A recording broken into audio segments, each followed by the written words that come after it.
Welcome to the Chase Down Podcast, part of the Cavs media family. I'm your host, Justin Rowan. The Chase Down is presented by Fubo, the official streaming partner of the Cavs. Watch over 350 channels of live sports and TV, including FanDuel Sports Network without cable. There's no cost and no commitment. Try for free at FuboTV.com/Cavs. The Cavs' comeback effort in Game 1 ultimately came up short. Really felt like a feel-it-out game. Sometimes when you're on the road for Game 1, you're coming off a series that was played one style, you're playing a different style. There can be a bit of a transition. I think we felt that in this game, but I think there are plenty of reasons to think that the Cavs have the opportunity to go out and steal home court in Game 2. Joining me today is my co-host Carter Rodriguez. Carter, how you doing, buddy? It's a weird one where you were in a game you had no business being in, and so there's some good stuff to take away from that. But then you lost a game you had no business being in, and sometimes you got to win those in the playoffs. I thought there was some real frustrating stuff in this game. I think there was some really positive stuff. Just off the rip, stylistically right away, it felt like the Cavs were going to be in much better shape in terms of their ability to turn the corner and score and play in the rhythm they want to play in. But you can't do the turnover thing, man. I feel like you have to start with the turnovers. With it, well, I mean, you could start in a couple spots. You could talk about rotations. You can talk about Jared Allen. You can talk about a lot, but I think I'm going to start with the turnovers. Because it's just killing them, dude. They Underdog tweeted that they have 141 turnovers through their first 8 games of the playoffs, and that's the most since 1996, which is a long time ago. I was 6 years old, and I think the reason that stat is probably held since 1996 is teams that have 120 or so turnovers through 7 games tend to not make it through the playoffs. But yeah, I mean, it's just killing them, and the unforced stuff, the loose handle. Even when attacking guys that are normally straight line drive past them for both Don and James, it's just making it really, really hard for them to muster efficient offensive outings, especially when they're not getting to the line. Yeah, the inability to turn the corner on some of these guys has been kind of a theme so far in this playoffs, right? Like we saw that with Jamison Battle, where both Don and Harden had trouble getting around them. We saw that with Duncan Robinson on multiple possessions here. And I think you're right to start with the turnovers, right? And Detroit certainly deserves a lot of credit. One of the things that felt apparent right away when it came to this game is Detroit does allow more freedom of movement than Toronto does. Toronto really does the majority of its work defensively on the front end, right? Like, yeah, before the catch, before the attack. They do not have the rim protection that Detroit does, right? If you got past that initial line of defense with Toronto, you were going to score at the rim relatively easily. Jakob Poeltl is not a good rim protector. CMB does good stuff at times, but he's 6'7". He's going to give up some opportunities there. Detroit is going to allow more freedom of movement, but you do see more active hands in those situations. And I felt like there were times where Don and Harden are all of a sudden getting into the lane easier than they expected in the past, right? Certainly, we talked about them getting hung up in some of those isolation situations where they couldn't turn the corner. But other times when it wasn't necessarily an isolation, they were able to get into the paint. They were able to create some opportunities there. It just felt like they were a little sped up. Like they haven't been able to move at that pace or with that freedom all series. And all of a sudden a hand comes in from behind, or Asar grabs you with one hand and pokes the ball loose with the other, right? Like you're dealing with a team that is able to generate a whole lot more activity. So I think Detroit deserves some credit for generating some of the turnovers. Like they are more prolific at turning the ball over than even the Oklahoma City Thunder, right? Like this is what they do. And I think some of that kind of adjustment to that style is something that I expect the Cavs to do a better job of in Game 2. However, there were also just times where it was lack of attention to detail. It was lazy dribbling. It was lazy passes. dribbling like you got Like the oven ball mitts just on. like splaying out, like there was the play where Don turned the corner on Duncan and he had to stop and start over because the ball just kicked out and he almost had to had to lunge out of bounds to go get it. It's like there's not pressure that's causing that. There were some of the weirdest bounces I have ever seen. There was the block shot, and then Tobias Harris batted it out of bounds, but the ball somehow had like a side spin, so it stayed in. Like the ball was doing things I'd never seen before, whether it was side spins to stay in bound or Ron Holland hitting a 3-point shot. Like it was just things that I had not seen on a basketball court before. But you know, little things like the turnovers. The margins can be so thin in a playoff game. And you said this at the end of the last podcast. I thought it was a really good point. You can play a really good game and still lose. So anytime you drop one of these where you had the opportunity to go out and win, it can still sting, right? Like they can do everything better, but Detroit can do everything better in game 2 as well, and might not be enough to steal a road game here. So in a game where you do have this many self-inflicted wounds, in a game where Detroit hits 2 crazy kind of half-court shots at the buzzer from 3, like just little stuff like that comes back to bite you. And before we move off the turnovers, there was another stat, Carter, which is that the Cavs allowed 20 points off of turnovers and a half for the second time this playoffs. This is tied for the most ever in the play-by-play era of the NBA. And that 20-7 points off a turnover deficit at halftime, that was the difference. They were down 13 at half. Yep. It's frustrating, man. Because it just puts so much onus on them to hit shots at a really, really high clip. And that's one thing that I think you can feel good about and be frustrated about is that, the Cavs in every loss this postseason so far, it's been like, well, they got up 46 threes and shot 23% on them. Yeah. They slashed 45, 37, 94 in this game. That's not like, world beater numbers, but it's certainly better than scoring 101 points numbers. I mean, they shot better percentage from the floor than Detroit. The 3-point percentage was about the same. They shot really well at the line. The only missed free throw they had was Donovan. That's been an issue for them all playoffs. The difference was Detroit got 4 more field goal attempts than them, and they got 19 more free throw attempts. Right, like that possession battle ends up hurting. And Detroit got a bunch of offensive rebounds kind of in the final minutes there. So it made the deficit a little bit worse on the offensive glass, but it was 16-11 in offensive rebounds, 19-11 in second chance points. So that was a factor.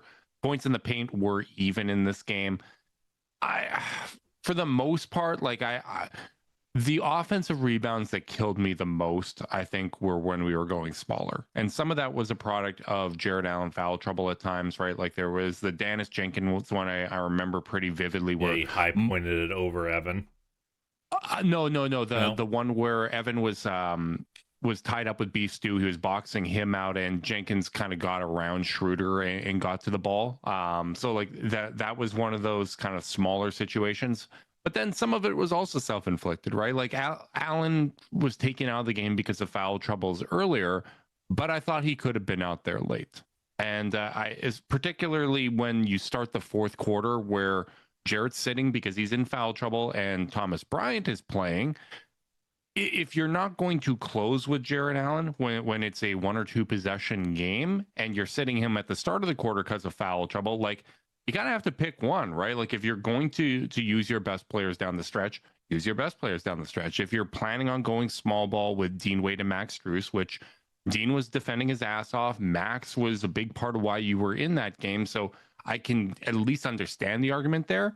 Play Allen earlier then would be my argument. So I think some of it was situation based on the foul trouble, and then some of it you could probably argue was self-inflicted and might have been minutes that, hey, if you had another crack at it, maybe Kenny would have approached it in a different way. Yeah, I gotta say I was just generally disappointed by Jarrett not hitting the 20-minute mark in this game. Like even if you account for the fact that, hey, it's going to be hard to play him the 4 or 5 minutes at the end of the first quarter, and probably the first 4 or 5 minutes of the second quarter with him having 3 fouls. and then obviously he picked up the fourth like 5 minutes in to the Mhm. third quarter. But again, like it just comes down to like I just kind of don't. I feel like in a game where you needed to, you were getting enough points, you needed to get stops and rebounds. And like we've just seen over and over again, this team's defensive rebound rate just shatters when the two bigs are not on the floor. They Yeah. cannot secure defensive rebounds without the two bigs on the floor, especially in crunch time, especially against a beast like Jalen Duren. Like you need the gang rebounding abilities of both Mobley and Allen. And then, yeah, exactly to your point, which is, I'm sympathetic because like it's easy to sit here where we are and say, if you weren't going to play To him play the result. if you weren't going to play him to close the game, then you should have played him to start the fourth. When the Bryant lineup just got blown off the floor and Bryant was getting attacked on a lot of possessions. I don't know. Like that's playing the hindsight game probably a little bit unfairly because for all we That's fair. know, Kenny intended to play Mobley and Allen down the stretch and made a judgment call late. But like, Mhm. I think that's where I just don't like that call. Like, I just, I think I've been pretty consistent on this, which is I think this team is at its best when those two guys are out there, especially against this Pistons team, where you need to be able to switch, and you need the insulation of each guy protecting the other, both on the Yeah. glass and at the rim. And the Pistons won this game by scoring, I think it was on like 7 or 8 straight possessions to close the game. Like this very offensively anemic in the half court Pistons team was just able to get bucket after bucket after bucket. And like in a game that they scored 101 points, and I was very disappointed. I think I'm most disappointed in the fact that they just couldn't even make Detroit work for it in the fourth Yeah. quarter. And I don't know if that's heavy legs, but they also let Duren get going, something he hasn't been able to do all postseason. He had like 3 or 4 hugely impactful possessions to close the game. Yeah. Yeah, it looked easy. Like the Dennis Jenkins play where they're in a super deep drop and Donnie just gets peeled out by a screen and no one's there. He takes an uncontested 15-footer. Like those just aren't crunch time shots you can give up. And like some of it is execution, but I would say it gets a lot easier to execute a lot of different schemes when your two best defensive players are on the floor, and that's Evan Mobley and Jared Allen. Yeah, and I think it also gets easier to execute when you allow guys to get comfortable. And I don't think that the defensive performance was where it needed to be. Could probably make that an argument that this was the worst defensive performance from the guards so far this postseason. We've seen Donovan get targeted quite a bit, especially after those first two games versus Toronto. It has seemed like teams are making an effort to target him most out of those two guards.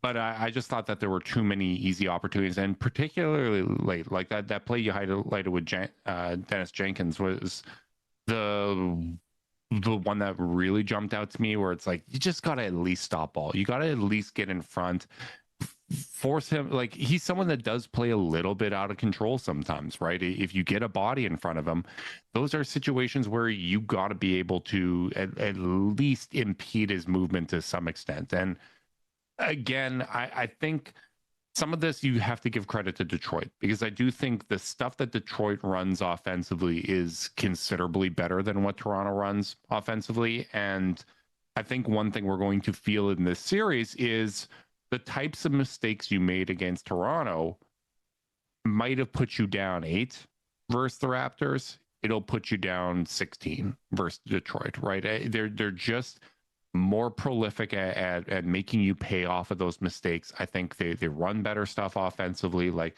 the Cavs were playing quite a bit of a deep drop that makes sense with Thompson. There's a lot of situations where I thought it was the right call, but I don't agree with doing it off of Cade, because it just allows him to get a little bit too much of a head start getting downhill. And it also felt like Detroit understood that Cavs were likely going to play drop in those situations. We're going to be able to get downhill against that drop. and they knew where those cutting lanes were going to be ahead of time, and they did a really, really good job cutting off ball. Like they were filling those spots. The drop off passes were there where, Cade gets the drive, he dumps it off to Thompson. Thompson is facing a scrambling defense and makes kind of a wraparound pass inside. There are just too many possessions like that jumped out where I was like, man, that's just really intelligent basketball out of Detroit. Yeah, and if you want to point to things to feel pretty nervous about, Cade had a bad game. 23-7, with 4 forced turnovers and 6 of 19 from the field. That kind of needs to be a win. And like it's not the first game that the Pistons have won this season against the Cavs with Cade having a bad game, and you have to credit the Cavs for. I was going to say Dean's done a tremendous job on him all season. Jalen, a little less so. It's like, brother, you don't got to guard with your hands. That's not the way you guard Cade Cunningham. Yeah, he literally did what Jacoby Walter did in Game 7, where I said, having the hand over the ball is one thing, but if you're going to literally grab on the arm, you're getting called for that every single time. That just wasn't a smart play. Yep. So definitely disappointing. To see. I don't think I loved that deep drop either, by the way. I just think there was a little bit of like, if you watch the Magic play in that series, and they have different personnel, but they have some slow-footed guys, and they play with size, and I just think you saw Detroit's offense get completely knocked out of whack with all the switching. Yep. And the kind of demanding that someone other than Cade punish you and not getting into rotation. And I just felt like the Cavs got into rotation, got out of whack a little bit more than I'd like. The Duncan Robinson 19-point game is what it is. 2 or 3 of those threes were on broken plays or offensive rebounds. Yeah. But I just felt like Detroit, much like I felt in the first quarter at least, I felt like Detroit went, this is easier on offense, and you just don't want to create that energy. So I think challenging their other guys to create in a switch-heavy defense would go a really, really long way. You run the risk of putting guys like Donovan or James on Cade, but I also think Donovan and James did such a bad job with screen navigation defensively in this game that really you might as well switch everything, because like some of Duncan's open shots, I think even one he missed was when James just did not show up to a navigation and then closed out late. So like I don't know. It was definitely not a great defensive performance. Didn't feel like they were in sync. Didn't feel like they made the Pistons feel them. No, I completely agree. The Detroit Pistons looked like a team that was benefiting from Zoom Workplace because they looked in sync. And we know that teams move fastest when everyone's in sync. Zoom Workplace keeps meetings, chats, documents, and more together, so your workflow is like a perfect play. Keep work moving and zoom ahead with Zoom Workplace. You mentioned him when it came to the defense. We do need to talk about James Harden because this was his worst game of the playoffs. I think we can comfortably say that. It certainly was through the first 3 quarters. I was going to say he did have a stretch in the fourth quarter where I was like, you know what? I give him credit. He dug deep. That stretch where the Cavs tied the game up, he played a significant part in that. So I'm going to give Jim some credit here. But 22 points, 8 rebounds. Love to see him contributing on the glass. I think we need to continue to credit that. 7 assists to 7 turnovers, and quite a few of those were of the unforced variety. I just felt like overall this was his worst game. Certainly that first half was his worst half that he's had in the playoffs. I think you could probably live with what he did in the second half for the most part. Defensively, again, there were I thought this was a tougher game for him on that end compared to even the last 3 games of the Raptors series. I thought he was starting to find a little bit more of a groove on that end, with the exception of off-ball and screen navigation. But I felt like he allowed freedom of movement more than he had basically the last 3 games. Yeah, I mean, Asar was able to slip behind him a few times. Duncan was able to slip into open space. Cade was able to, turn the corner on him. Even the play where he got switched onto Duran and Duran was just able to pop right in front of him for a deep seal right under the hoop. Basically had to throw him to the ground to avoid giving up a free dunk. It just was a bad game. And these are the kind of games that you kind of run the risk of when you're in the James Harden business from time to time. And, no player is perfect. But yeah, it's hard to say much other than like, because, you definitely got some turnovers from the foul baiting stuff, but like, he got to the line 9 times. I mean, he was getting into the teeth okay. I mean, I think to some extent, maybe it's just he couldn't shoot, and that makes everything feel worse. It felt like he kind of stopped taking them late because it was like he just knew his jumper was just not feeling good on this particular night.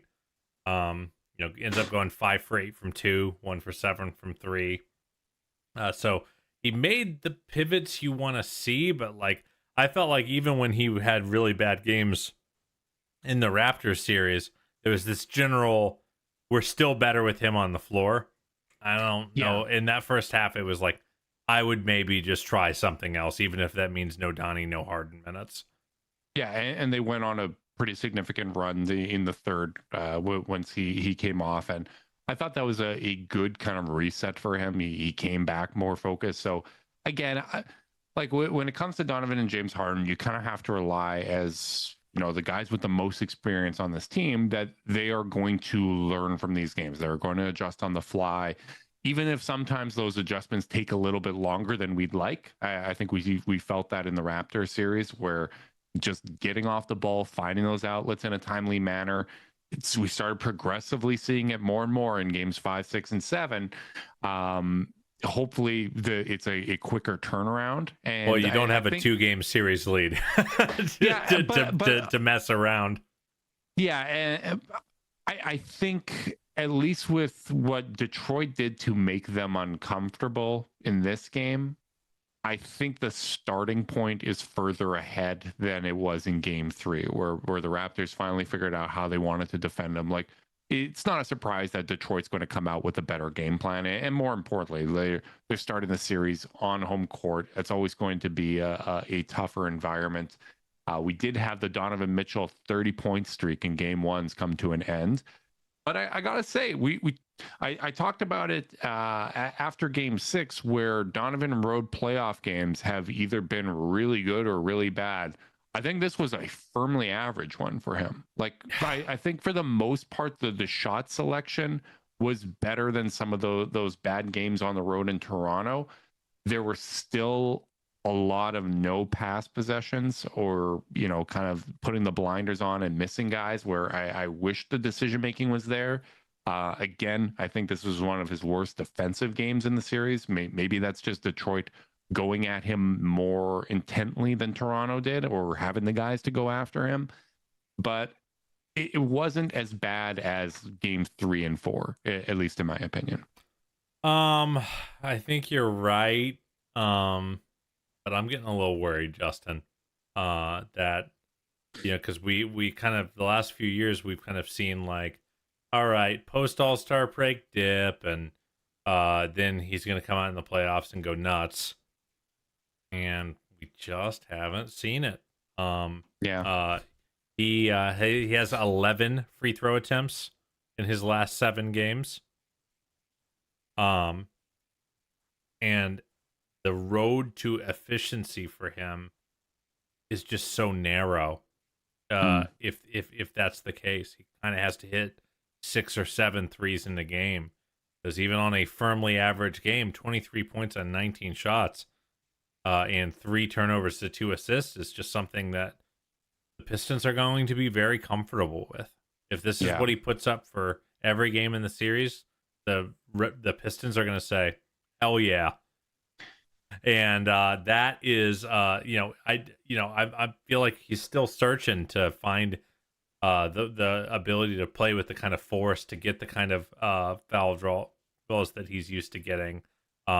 You Can know, I advocate for the devil just for a second here? sure. Because he hasn't gone off in the same way we've seen in some of those playoff series. But at the same time, part of the idea of bringing in James Harden was Donovan's not going to need to go off in the same way, right? Where now, like in those series, we were shorthanded pretty early on, right? Like Miami, obviously, we didn't need to. Darius was great in those home games, and then the road ones weren't contested. But Donovan, like going off in game 2 versus Indy, was because there were no other options there, and we saw him wear down. Yep, Right now, we don't have any like physical issues for Donovan, and I continue to worry that if he does ramp up in these games, that kind of stuff pops up because that's what it's been. But this is like the first time that he is healthy heading into a game 2 of the second round, basically the whole time he's been here. Yeah, I mean, I think that's certainly something, but you would want to see some uptick in efficiency as part of it. You know, The efficiency that's the trade-off, right? Like I guess he yeah, averaged I'm- I just- 9.9 free throw attempts Yeah. per game in the playoffs last year, per someone in my Twitter mentions. So you Yes. know, your mileage may vary on whether that's true or not. But it feels spiritually true. yeah, that's why I said it feels right. So, you know, it's there. He's figured out, and it's not like he hasn't played against tough defenses in the postseason and figured out how to get his. Because, like, I mean, the dream is that everything's running, the Harden show's keeping things moving, you know, the bigs are being fed, et cetera, et cetera, et cetera. And then when something breaks, Donovan's there for these 3 to 4 minute takeovers. It's just not happening, you know? And when he's getting the favorable looks, that I'm like, all right, now we're going to be in good shape. It's just not happening right now, and I don't know exactly what it is. You know, I'm sure Donovan's getting a little frustrated himself. But yeah, I'm just getting a little worried because it's like, and it's the kind of worry that makes you feel really, really stupid the second the light switch flips on and the comfort level gets there. But like, I do think at some point in this postseason, this Cavs team needs Donovan to score 40 points on 26 shots. And like, and I think that's a foundational structure of the team, and part of being in the Donovan Mitchell business is that at some point you turn to him and say, carry us, bro. Well, not only that, you expect to have more games where he's the best player in the game. Yeah. Particularly, you know, in a situation where Boston's been knocked out of the Eastern Conference, right? Like, you expect him to outplay at least for several games in a series for him to be the best player. And since those kind of first home games versus Toronto, you haven't felt that, right? Like, Scotty outplayed him, RJ Barrett outplayed him for the series, right? Like, it's Evan or James or Jarrett, like he's probably Mobley and Harden outplayed them, right? Like, it's, and I think when his own teammates outplay him, you know, I think he's probably thrilled to have that happen. Right. But like, you know, but again, it goes to your point, right? Like, maybe the truth's in the middle, right? Where we're not expecting him to have the 40-50 point games that you're unloading the chamber, but the trade-off needs to be efficiency. The trade-offs need to be that other guys get going. And when you are having modest scoring outputs by his high standards, other guys aren't necessarily getting involved as consistently, and the efficiency isn't necessarily there, that's a combination that can't really occur. And it was disappointing in this game in particular, where we actually started to see, you know, more inverted pick and rolls for Mobley again, and all of a sudden every single one of those possessions is basically netting a positive result, and we don't stick with it, right? On a game where Donovan's scoring pretty okay, but nothing outstanding. James is struggling like he's never struggled before, at least in this playoff run. Not continuing to go to that with Mobley was a disappointing thing for me.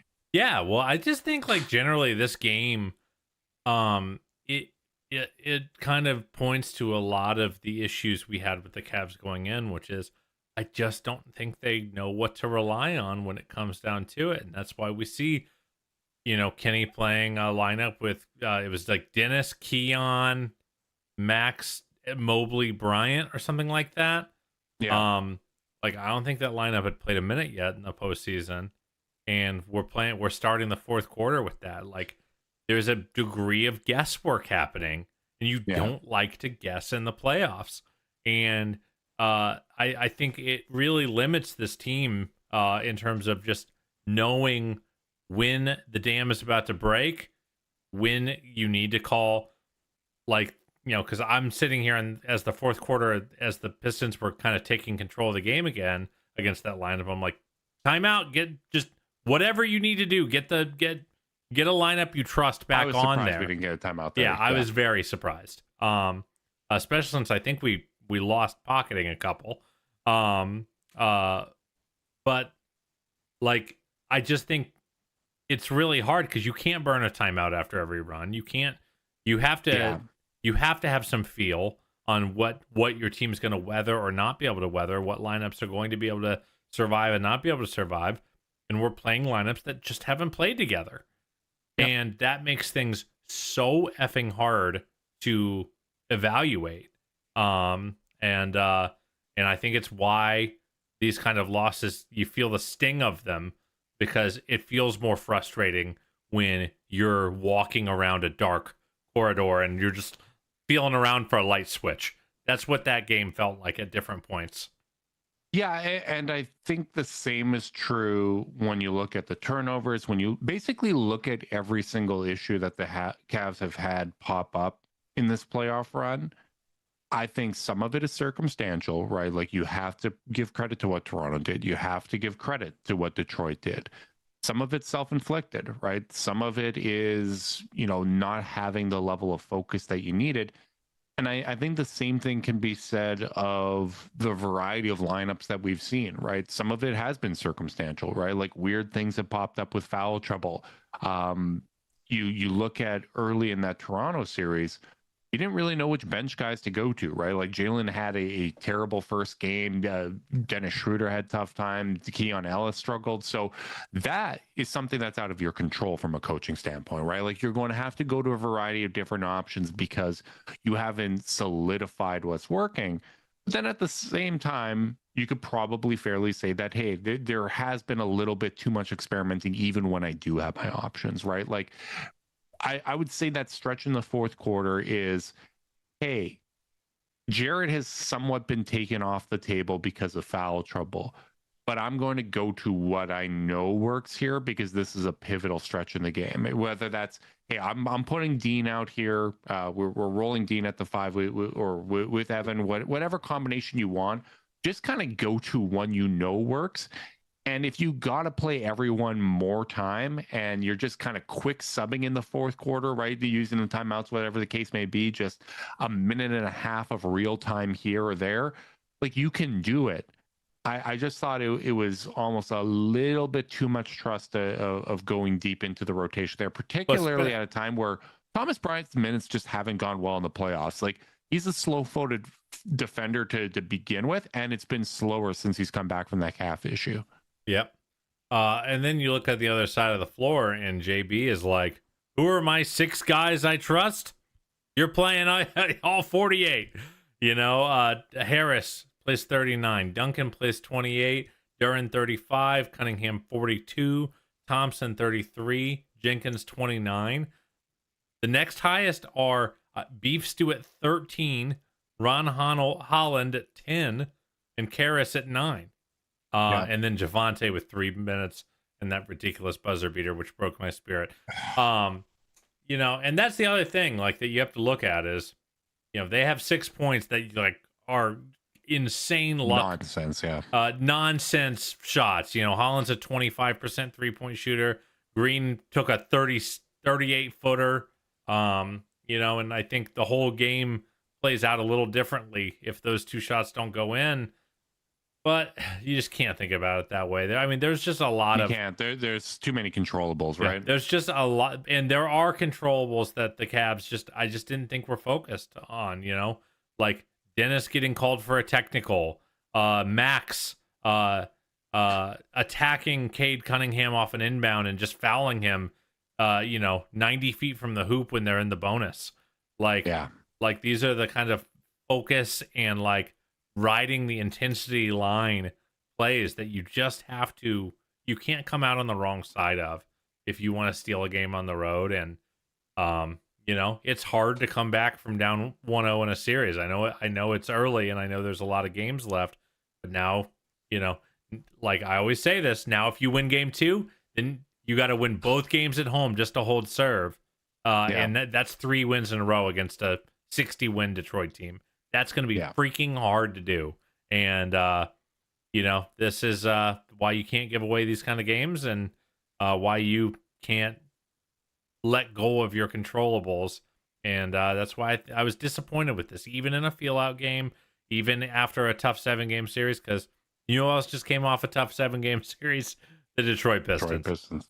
So I hope that the Cavs come with some answers. All this stuff feels better if Donnie and Harden play better.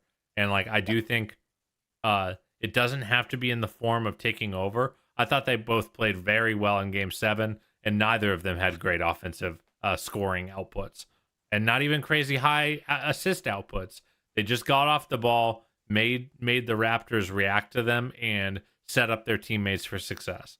That's all I want to see, and I don't think that box was checked tonight. While we're on the subject of controllables, we got an uncontrollable as well, which is the injury bug. Sam Merrill left this game with a hamstring strain. That's not great because hamstrings linger like crazy, and it's not like Sam's got athleticism to spare to begin with. I think that means that we're going to have to see Keon Ellis. And Keon, I thought, actually gave them some pretty good minutes. I thought his activity was good. It was nice to see him hit a shot. He almost had a really great moment where he hit the 3, got the steal, and got the transition opportunity, but it got blocked there. Would have been really, really nice. But I thought that his active hands were helpful, particularly because Detroit can play so chaotic at times. I think that this might be a spot where Keon can be helpful, and I think he's going to need to be because unless Kenny all of a sudden starts playing 7-8 guys a whole lot more, we're going to need him to step up. Dennis Schroeder, for the most part, I thought gave them pretty solid minutes. I still am not fully comfortable with the trade-off of going that small. But again, your options are getting a little limited. But I thought for what he can do, for the most part, it was good minutes from Schroeder, and he was part of that comeback. Did anything jump out to you from the 2 former Sacramento Kings? It's just tough because I don't really love Keon and Schroeder together on the floor in these lineups. Like I don't want one or the other. Because it just allows you to play a little bigger, a little tougher, allows Keon to guard guards instead of having to trade up and guard wings, which I just don't think he's as good at. So, I think Dennis had some nice finishes, and some of his downhill stuff helped them. But, he was a big part of the turnover problem too. So, I don't know. I think the bench in the non-Max Strus division just didn't drape themselves in glory. I want to see Tyson play better than he played. I mean, he was +9 in his 18 minutes. I thought he was okay, but I think especially when the guards are getting keyed in on, he needs to be a little bit more involved as an offensive player. Well, here's the thing. Why do we like Jalen Tyson? Because of his aggressiveness.